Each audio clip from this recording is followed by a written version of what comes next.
Hi everyone, आप सभी का स्वागत है एक बार फिर से एक नए वीडियो में। आज के इस वीडियो में हम लोग कक्षा 7 का विषय विषय विज्ञान का 4 अगस्त को हो रहे प्रोजेक्ट रेल का क्वेश्चन लेके आए हैं। तो आइए देखते हैं। तो इसके लिए तुम्हें समय दिया जाएगा 1 घंटा और टोटल 20 अंक के पूछे जाएंगे। अब चलते हैं सीधे क्वेश्चन पे, जिसमें पहला भाग है तुम्हारा बहुविकल्पीय प्रश्न यानी कि एमसीक्यू टाइप के प्रश्न उत्तरी पे, जिसमें तुम्हें 4 ऑप्शन दी हुई रहेगी और उसमें से सही ऑप्शन को चुनना है।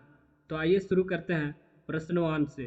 प्रश्नवान पे तुम्हें पूछा है, श्वसन प्रक्रिया में ग्लूकोज का विखंडन किस गैस की उपस्थिति में होता है, यानी कि कौन सी गैस है जिसके उपस्थिति में ग्लूकोज का विखंडन यानी कि ग्लूकोज टूट जाता है।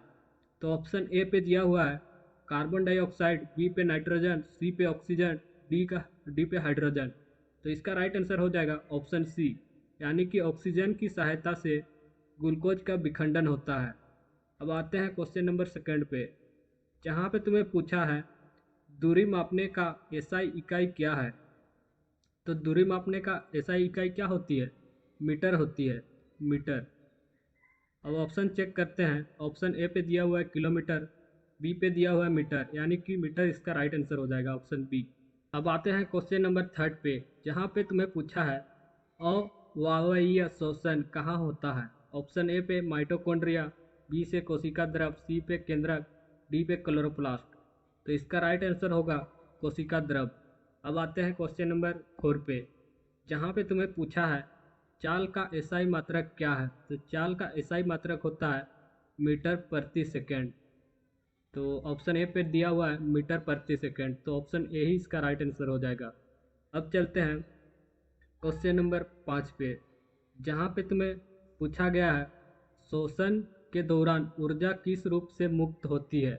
ऑप्शन ए प्रकाश ऊर्जा, ध्वनि ऊर्जा, एटीपी, रासायनिक ऊर्जा। तो इसका राइट आंसर हो जाएगा ऑप्शन ए, यानी कि एटीपी के रूप में ऊर्जा मुक्त होती है। अब आते हैं क्वेश्चन नंबर 6 पे, जहाँ पे तुम्हें पूछा है एक वस्तु द्वारा तय की गई कुल दूरी उसके कुल समय के अनुपात को क्या कहते हैं। तो उसको हम लोग क्या कहते हैं? कुल दूरी बटे कुल समय। तो हम लोग उसको कहते हैं उसको औसत चाल। औसत औसत चाल। ऑप्शन ए पे दिया हुआ है वेग, ऑप्शन बी पे दिया हुआ है त्वरण, ऑप्शन सी पे दिया हुआ है औसत चाल।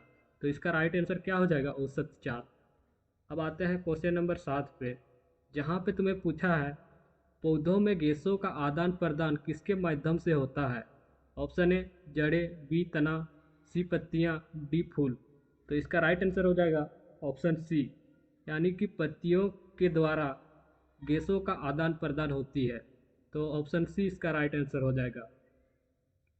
अब आते हैं क्वेश्चन नंबर 8 पे, जहाँ पे तुम्हें पूछा है यदि कोई वस्तु समान समय समान अंतराल दूरी तय करती है तो यह गति क्या कहलाती है।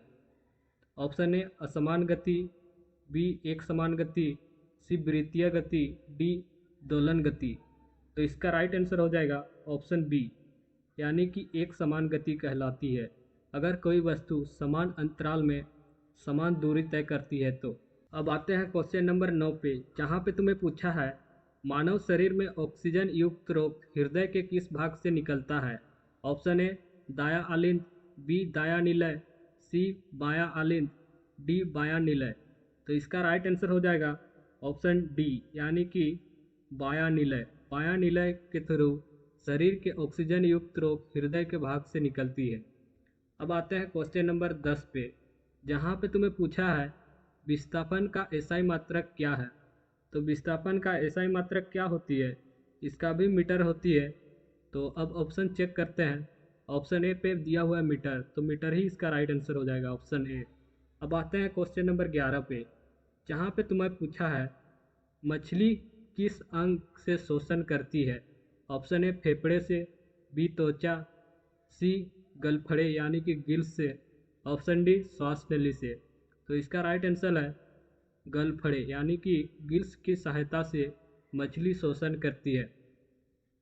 अब आते हैं क्वेश्चन नंबर 12 पे, जहाँ पे तुम्हें पूछा है एक कार 50 किलोमीटर प्रति आवर की गति से चल रही है, 2 घंटे में कितनी दूरी तय करेगी। यानी कि यहाँ पे तुम देख सकते हो दूरी बराबर क्या होता है। दूरी बराबर होती है चाल गुना समय। तो यहाँ पे तुम्हें चाल कितनी दी हुई है, चाल तुम्हें दिया हुआ है 50 किलोमीटर, समय दिया हुआ है 2 घंटे। तो 50 × 2 कितना होगा, 100 किलोमीटर। अब ऑप्शन चेक करते हैं। ऑप्शन ए पे दिया हुआ है 25 किलोमीटर, बी पे दिया हुआ है 50 किलोमीटर, सी पे दिया हुआ है 100 किलोमीटर। तो ऑप्शन सी इसका राइट आंसर हो जाएगा। अब आते हैं क्वेश्चन नंबर 13 पे, जहाँ पे तुम्हें पूछा है श्वसन प्रक्रिया का अंतिम उत्पादन क्या होता है। ऑप्शन ए लैक्टिक अम्ल और ऊर्जा, ऑप्शन बी पे दिया हुआ है इथेनॉल कार्बन डाइऑक्साइड और ऊर्जा, सी पे दिया हुआ है कार्बन डाइऑक्साइड जल और ऊर्जा, ऑप्शन डी पे दिया हुआ है ऑक्सीजन और ऊर्जा। तो इसका राइट आंसर हो जाएगा ऑप्शन सी, यानी कि कार्बन डाइऑक्साइड जल और ऊर्जा, जो कि तुम्हारा श्वसन का अंतिम उत्पाद है। अब आते हैं क्वेश्चन नंबर 14 पे, जहाँ पे तुम्हें पूछा है वेग में परिवर्तन की दर को क्या कहते हैं। तो वेग में परिवर्तन की दर को हम लोग क्या कहते हैं, उसे हम लोग कहते हैं त्वरण, यानी कि ऑप्शन सी इसका राइट आंसर हो जाएगा, त्वरण। अब आते हैं क्वेश्चन नंबर 15 पे, जहाँ पे तुम्हें पूछा है तिलचट्टा के किस अंग से शोषण करता है। ऑप्शन ए फेफड़े, बी गलफड़े, सी श्वसन रंध्र, डी त्वचा। तो इसका राइट आंसर हो जाएगा ऑप्शन सी, यानी कि श्वसन रंध्र से शोषण करता है तिलचट्टा।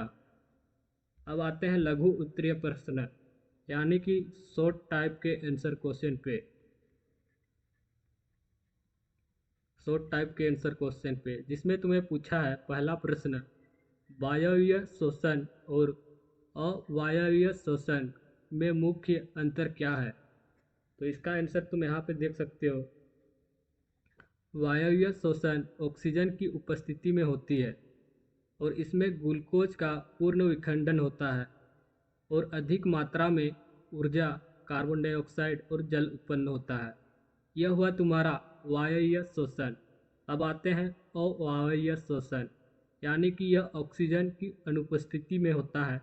इसमें ग्लूकोज का अपूर्ण विखंडन होता है, यानी कि इसमें ग्लूकोज का विखंडन नहीं होता है और बहुत कम मात्रा में ऊर्जा, लैक्टिक अम्ल, इथेनॉल, कार्बन डाइऑक्साइड उत्पन्न होती है। तो ये हुआ तुम्हारा अवायवीय शोषण। अब आते हैं सेकंड क्वेश्चन पे, जहाँ पे तुम्हें पूछा है चाल और वेग में क्या अंतर है। तो चाल किसी वस्तु द्वारा इकाई समय में तय की गई दूरी को चाल कहते हैं। यह एक आदिश राशि है और आदिश राशि किसको कहते हैं, इसमें केवल परिणाम है, दिशा नहीं है। अब आते हैं वेग। वेग किसे कहते हैं, किसी वस्तु द्वारा इकाई समय में तय की गई विस्थापन को वेग कहते हैं। यह एक सादिश राशि होती है और सादिश का मतलब होता है इसमें परिणाम और दिशा दोनों होते हैं।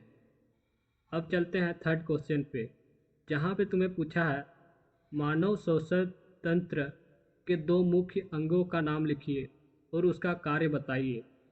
तो इसका सही उत्तर हो जाएगा मानव श्वसन के दो मुख्य अंग, पहला फेफड़ा और दूसरा श्वसनली। ये मुख्य श्वसन के अंग है। फेफड़े जो कि है मुख्य श्वसन का अंग है, जहाँ गैसों का आदान प्रदान होता है और ऑक्सीजन रक्त से अवशोषित होती है और कार्बन डाइऑक्साइड रक्त को बाहर निकालती है। अब आते हैं श्वास नली के बारे में। यह एक नली है जो वायु को नासिका यानी कि मुंह से फेफड़ों तक ले जाती है। ये काम हुई श्वास नली की। अब आते हैं फोर्थ क्वेश्चन पे, जहाँ पे तुम्हें पूछा है एक समान गति और असमान गति को परिभाषित कीजिए।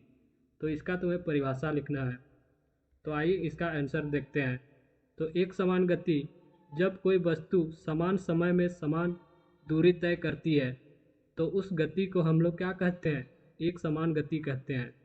अब आते हैं असमान गति, जब कोई वस्तु को असमान समय में असमान दूरी तय करती है तो उसे हम लोग उस गति को क्या कहेंगे, उसको हम लोग असमान गति कहते हैं। तो ये रहा तुम्हारा एक समान गति और असमान गति में अंतर। अब आते हैं क्वेश्चन नंबर 5 पे, जहाँ पे तुम्हें पूछा है पौधों में श्वसन कैसे होती है। तो पौधों में श्वसन का मुख्य रूप पत्तियों की उपस्थिति छोटे छिद्रों और स्टोमेटा यानी कि रंध्र कहते हैं के माध्यम से होता है। तो पौधों में श्वसन जो कि होता है पत्तियों की सहायता से, जहाँ पे छोटे छोटे छिद्र होते हैं जिन्हें हम लोग क्या कहते हैं, स्टोमाटा कहते हैं। अब आगे दिया हुआ है तनों में लेटिसेल जड़ों से मूल रोम से गैसों का आदान प्रदान में मदद करता है। और जो तना में होता है लेटिसेल और जड़ों, जो कि वह गैसों का आदान प्रदान करने में मदद करती है। अब आगे देखते हैं, पौधों में ऑक्सीजन लेते हैं, पौधा जो कि ऑक्सीजन लेते हैं और कार्बन डाइऑक्साइड छोड़ते हैं, वैसे ठीक जैसे जानवर, लेकिन प्रकाश संश्लेषण के दौरान कार्बन डाइऑक्साइड लेते हैं और ऑक्सीजन छोड़ते हैं। तो ये हुआ तुम्हारा पौधों का श्वसन की प्रक्रिया। अगर वीडियो पसंद आया और इसी तरह के वीडियो पाना चाहते हो तो चैनल को क्या करनी है, चैनल को सब्सक्राइब करनी है, इस वीडियो को लाइक कर देनी है और दोस्तों के साथ शेयर करनी है।